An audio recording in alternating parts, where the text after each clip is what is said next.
Hey everyone. A few months ago I said that I wanted to make a Conclave guide, and I'm finally starting that now.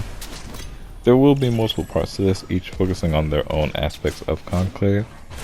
This first one will be a very generalized guide, so pretty much just like everything that you need to know to start actually playing well.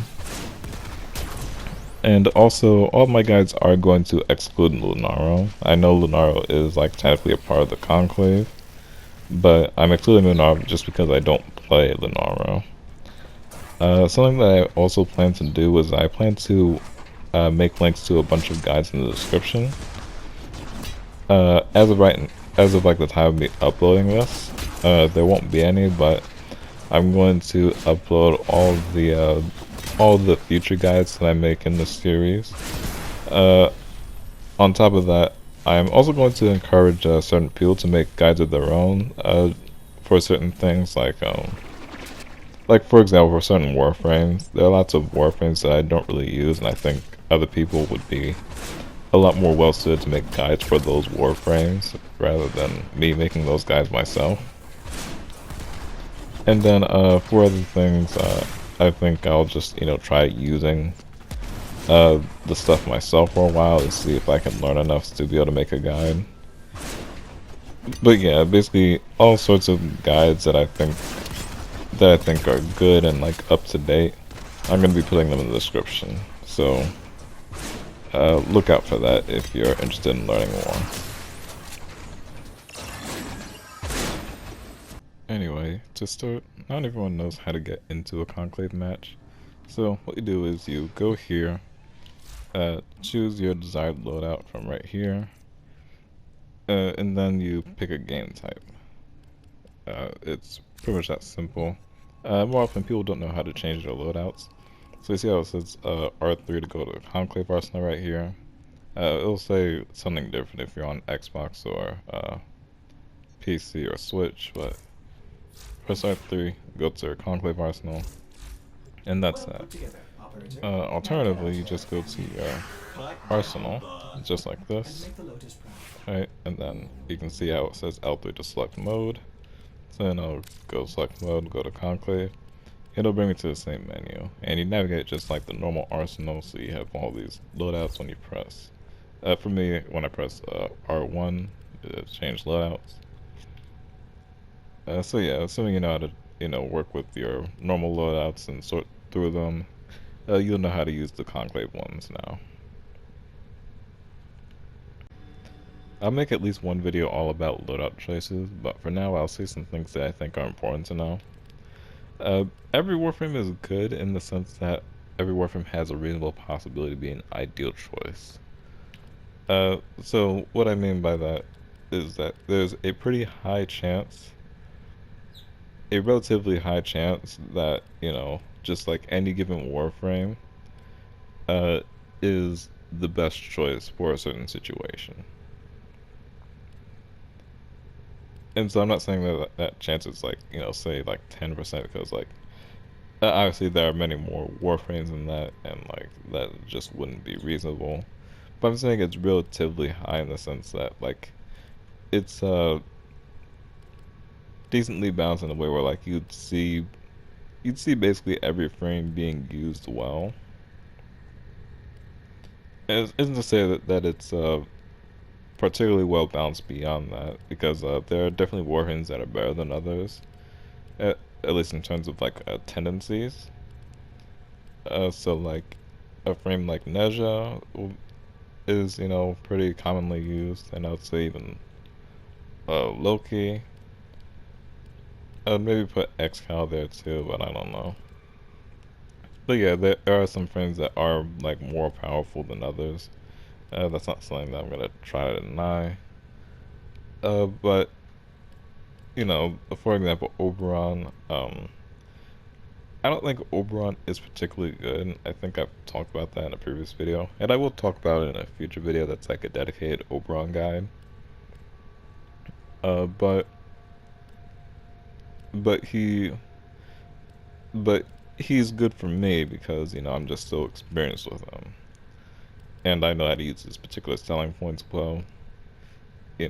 I particularly use a hallowed ground a lot, which people generally see as a bad ability, but it's just what I specialize in.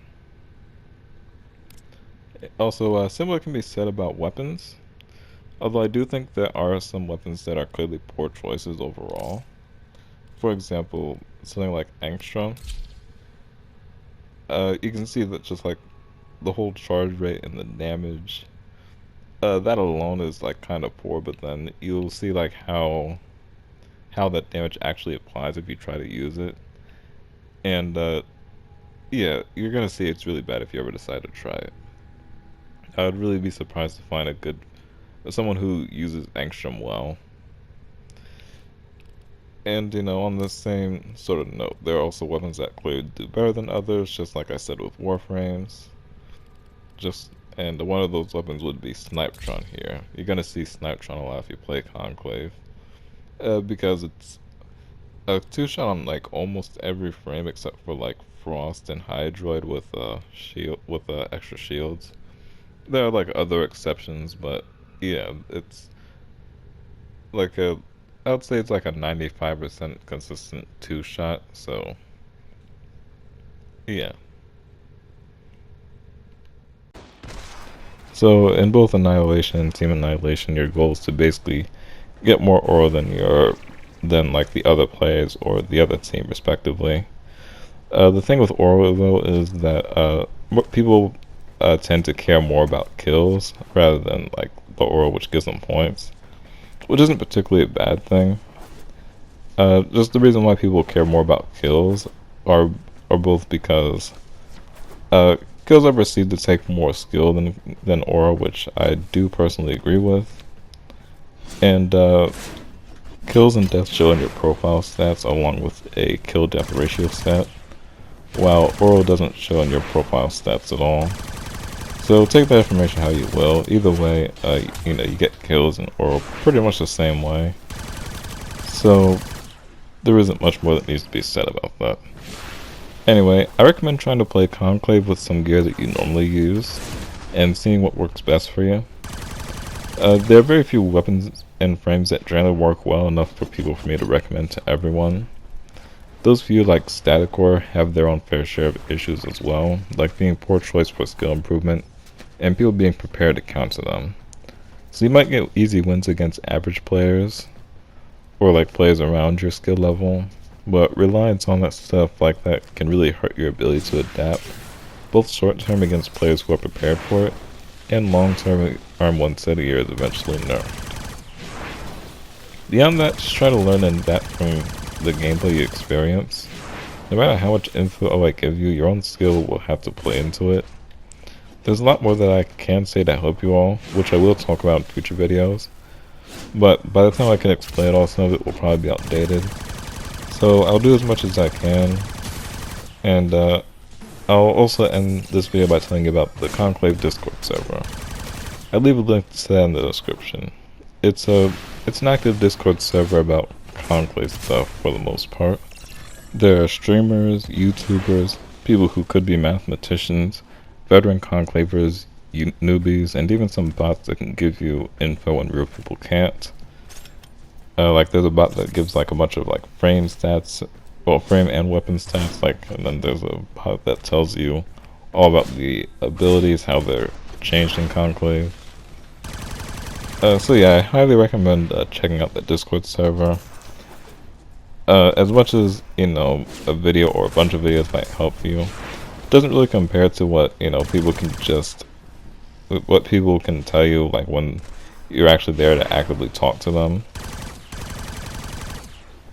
So yeah, I highly recommend checking that out if you really want to get into learning about Conclave.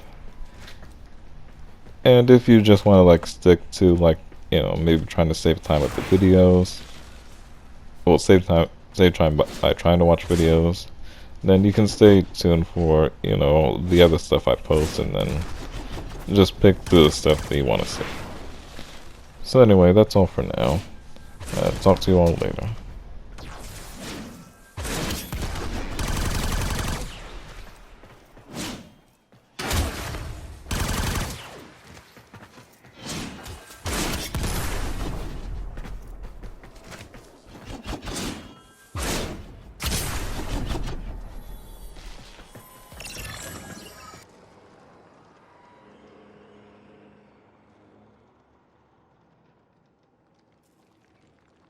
Victory is yours.